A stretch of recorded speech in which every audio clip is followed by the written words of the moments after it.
এই যে বোনেরা, আজ আমি তোমাদের সঙ্গে একটা গুরুত্বপূর্ণ কথা শেয়ার করতে এসেছি। হ্যাঁ, সবাই একটু মন দিয়ে শুনবে।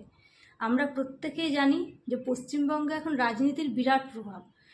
সব জায়গায় দেখবে বড় বড় নেতা, ছাত্র নেতা, জননেতা, যুব নেতা, পাড়ার ছেলে, ঘরের ছেলে, এমএলএর সঙ্গে সেলফি, এমপির সঙ্গে সেলফি, পঞ্চায়েত প্রধানের ডান হাত, হ্যাঁ, এরিয়ার ভাইস প্রেসিডেন্ট, এরিয়ার জিএস, নেতাদের সোশ্যাল মিডিয়া ম্যানেজার। তো কী করতে হবে বলো তো? এদের থেকে দূরে থাকবে, ভুল করেও এদের প্রেমে পড়ো না। তারপরে দেখবে প্রথম প্রথম যখন পরিচয় হবে তখন তোমাকে খুব ভালোবেসে নমস্কার করবে, কোথায় বাড়ি নিয়ে যাচ্ছি, ছেড়ে দিয়ে আসছি, পুরো দায়িত্ববান, সব পজিটিভ কথাবার্তা, পুরো দায়িত্ববান। তারপর তুমি যে সেট হয়ে যাবে না, ব্যাস আস্তে আস্তে উনি কেটে পড়বে। আমি বলছি না যে ধোকা দেবে, ধোকা দেবে না। তুমি উইশ করবে বয়ফ্রেন্ডের থেকে কি, যে সে একটা সকালবেলা উঠে সুন্দর একটা গুড মর্নিং মেসেজ দেবে, যেটা সকালবেলা চোখ খুলেই তুমি দেখতে পাবে। রাতে অন্তত শোয়ার আগে একটা গুড নাইট বলবে। তোমার জন্মদিন কবে সেটা সে জানতে চাইবে না, তার এইসবের সঙ্গে কোনো লেনাদেনা নেই। কখনো যদি ইভেন তোমার মনে হয় যে একটু কথা বলবো, পারবে না। কেন না? সে খুব ব্যস্ত।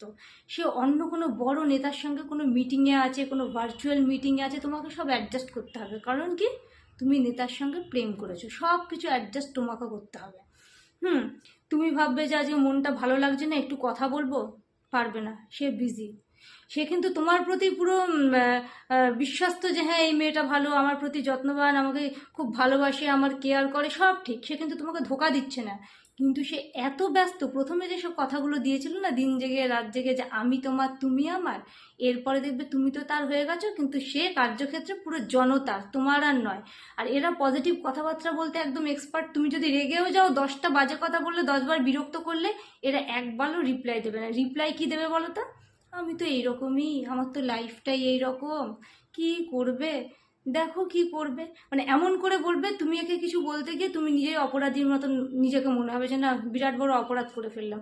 আর এরা প্রতিশ্রুতি দিতে তো এক্সপার্ট। মানে তোমাকে কবে কি প্রতিশ্রুতি দিয়েছিল ভুলে গেছে, কারণ তোমাকে একাকিত্বে দিয়েছিল। যেগুলো লক্ষ লোকের ভিড়ে স্পিকার নিয়ে বলে, সেগুলো ওরা একটাও রাখে না। এটা একদম সত্যি কথা, সেটা আমরা আমজনতা ভালো করে জানি। তবুও সময় খারাপ থাকলে ফেসে যায় এদের সঙ্গে, আর এদের মায়া কাটানো যায় না।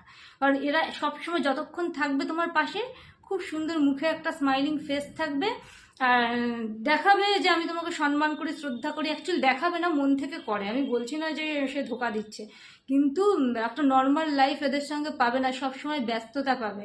ওই যে তুমি আমার, আমি সারা জনতা, তোমার ইমোশনের সাধ্য করে রেখে দেবে।